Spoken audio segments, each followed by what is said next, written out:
پیچھے سے ہمارا ایک سلسلہ آ رہا ہے، ساری دنیا اپنے اکابرین کو، اسلاف کو، بڑوں کو ان کے زور پر بڑا ہونا چاہتی ہے۔ یہاں کچھ لوگ ایسے آئے ہیں جن کے نزدیک معاذ اللہ صحابہ ہی ٹھیک نہیں تھے، اہل بیت ہی ٹھیک نہیں تھے۔ آپ اپنی سند کیسے مضبوط کریں گے؟ اگر وہ اولین جو حضور کے سامنے بیٹھتے تھے وہی ٹھیک نہیں تھے تو پھر ان سے ہو کے جو دین آگے آیا اس کو تم کیسے ٹھیک مانو؟ ساری چیزوں کو مشکوک کرنا چاہتے ہیں۔ ہمارے بزرگوں نے، امام بخاری نے، امام مسلم نے محنت کر کے حدیثیں تلاش کی، اصول بیان کیے کہ یہ حدیث صحیح ہے، متواتر ہے، حسن ہے، ضعیف ہے، کیا ہے، اس کے اصول اور قاعدے بیان کیے۔ اور جب انہوں نے خود پوری تحقیق کی، آپ مشکل بات نہیں کر رہا، تھوڑی سی آپ غور کریں گے، انہوں نے سینکڑوں میل کا سفر کیا، گھوڑوں پہ، پیدل، اونٹوں پہ، ریسرچ کر کے بتایا کہ یہ حدیث بالکل درست ہے، اپنی سند کے اعتبار سے، متن کے اعتبار سے یہ متواتر درجے کی ہے۔ انہوں نے پوری ریسرچ کی۔ پھر غور کریں کیا کہہ رہا ہوں، جب پوری تحقیق کر لی تھی تو پھر انہیں کہنا چاہیے تھا نا یہ نبی پاک نے فرمایا ہے، کہنا چاہیے تھا نا کہ یہ حضور نے فرمایا، ہماری تحقیق ہے، حدیث درست ہے۔ لیکن کسی نے بھی ڈائریکٹ نہیں کہا۔ انہوں نے جب بھی کہا، کہنے لگے حضرت عبداللہ ابن عمر فرماتے ہیں کہ حضور نے یوں فرمایا، حضرت انس بن مالک فرماتے ہیں کہ حضور نے یوں فرمایا، حضرت جناب سیدہ عائشہ صدیقہ فرماتی ہیں یوں حضور نے فرمایا، حضرت ابو ہریرہ فرماتے ہیں یوں حضور نے فرمایا۔ انہوں نے نا پہلے اس صحابی کا نام لیا جنہوں نے وہ بات اپنے سینے میں محفوظ کی۔ کیا بتایا انہوں نے ہمیں کہ ہم دنیا گھوم آئے ہیں، ریسرچ کر آئے ہیں، تلاش و بسیار کے بعد اس نتیجے پہ پہنچے ہیں کہ دین کا اصل فیض وہی ہے جو صحابہ اور اہل بیت کے سینوں سے ہو کے امت کو نصیب ہوا ہے۔ اصل فیضان وہ ہے جو وہاں سے ہو کے آیا۔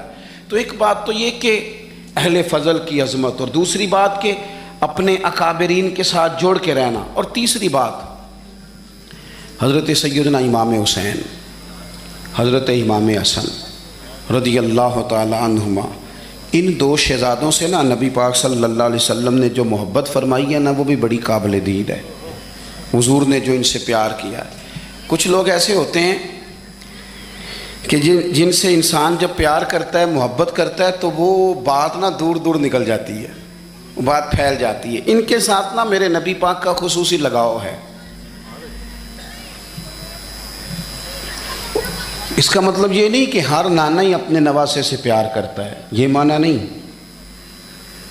پھر سے اپنی ساری تقریر کو دہراتا ہوں، سب سے پہلے تو بڑوں کی عزت کریں، اہل فضل کی توقیر میں کبھی کمی نہ کریں، اپنے اسلاف سے اپنے آپ کو جوڑ کے رکھیں، کبھی بھی اس سے پیچھے نہ ہٹیں۔